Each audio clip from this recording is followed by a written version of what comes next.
So now that we've discussed reasonable doubt and the burden of proof, let's take a look at the actual evidence in this case that was presented to you. And I'm going to start where I started in the opening, talking about the ballistics. It's not because that's the only thing that matters, but it's very, very important in this case. And I started there before. So I'm trying to take you guys through this trial that you've seen to show you how I have kept my promises to you about what this evidence was going to show. Now, the state, as I said before, has argued that this was a .45 caliber bullet. I believe there have been times where it was emphasized that it said that it could have been a GAP. It was consistent with. But as you heard, it was also consistent with the .45 auto. And you were told that the bullet would show that this was a Glock that fired it. But the evidence showed that it's possible it was fired by a Glock, but it's also possible that it was fired by a lot of other types of weapons. This was introduced as Exhibit A for the defense. And can everyone see that, or should I zoom in? Is that okay? Yeah. All right. And I just want to direct your attention to this paragraph right here. And this is Wilcox's report. The fire bullet was examined and was consistent with nominal .45 caliber to include .45 auto and .45 GAP. Some of the more commonly encountered firearms manufactured with general rifling characteristics similar to the fired bullet includes, but are not necessarily limited to, Bersa and Glock pistols.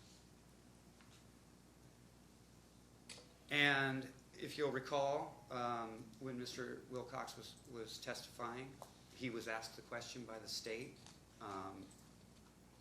whether .45 auto and .45 GAP were interchangeable. In other words, can you fire a .45 auto round through a .45 GAP firearm, or can you fire a .45 GAP round through a .45 auto firearm?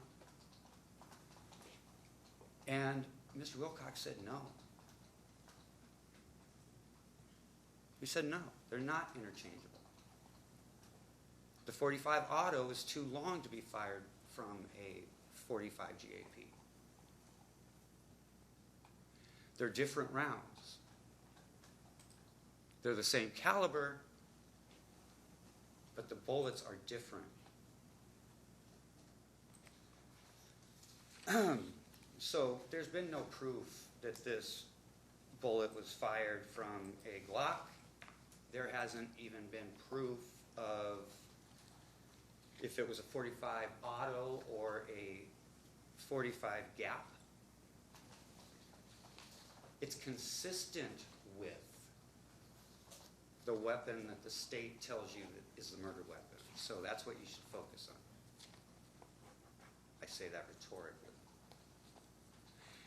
And they were trying to limit the number of firearms that could fire that particular bullet.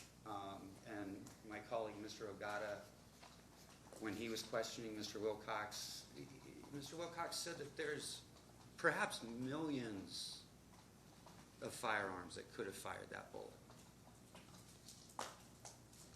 Millions. So for the state to say that you should believe that this was a bullet fired from a Glock and it was a .45 GAP bullet is no more evidence than my trying to say it's a .45 auto, because the expert couldn't tell us, that could have been fired by all kinds of weapons. This is just a list that I got off of Wikipedia. And Judge, objection, this is not in evidence.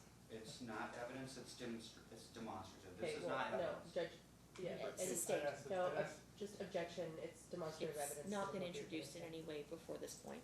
Okay, It's, I will withdraw it. okay, I apologize. it's okay. Wilcox told you it could have been fired by thousands or even millions of firearms. So, the promise to show you it was a Glock didn't happen.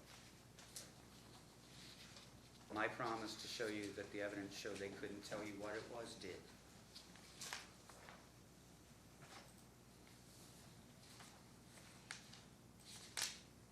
All right.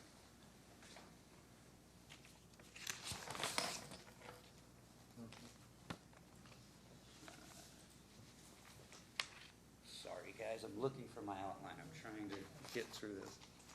All right. So I think that covers their ballistics evidence. There is none. The ballistics evidence does not prove anything. We don't know what type of bullet it was. We don't know what type of firearm fired it, other than a .45 caliber. And their own expert told you that thousands, perhaps millions of firearms could have fired that bullet. Reasonable doubt. That's what we're talking about. Reasonable doubt is always in favor of the person accused of a crime. It has to be. So then we go on. Let's see. This was important too. In terms of identifying the firearm, the state told you that Ivan's trying to sell this Glock after this shooting occurred is somehow proof that he's guilty. And whenever we raised the question of whether it could have been Anderson, they said, well, we know it's not him because we searched his house and we didn't find a gun that would fire that bullet. But when we asked the question, and the state brought this up, well, okay, if Anderson's not having a firearm at his home way after the incident occurred, proves that he didn't have it or couldn't have done it, then how come Ivan's getting rid of a gun proves that he's guilty because it had to be the gun? Isn't it possible that Anderson had a gun that could fire? I mean, he was borrowing his mother's gun, right? The purple gun everyone keeps talking about. And that's the one that Ivan identified because maybe he liked to carry the purple gun. But does the fact that when they searched his home way after the incident occurred and didn't find a .45 prove that Anderson couldn't have had a .45? I don't see it. I don't see how proof that Ivan doesn't have it just means he must have gotten rid of it, but proof that Anderson didn't have it means he never had it. It's a double standard, guys. And it is the reverse of what you have sworn to do. It's the reverse of a finding beyond a reasonable doubt that they proved it. Okay. Let's go to then the evidence about Ivan being at the crime scene. Now, this, I think, is probably a good place to start talking about the issue of credibility. It's been raised, it's been discussed.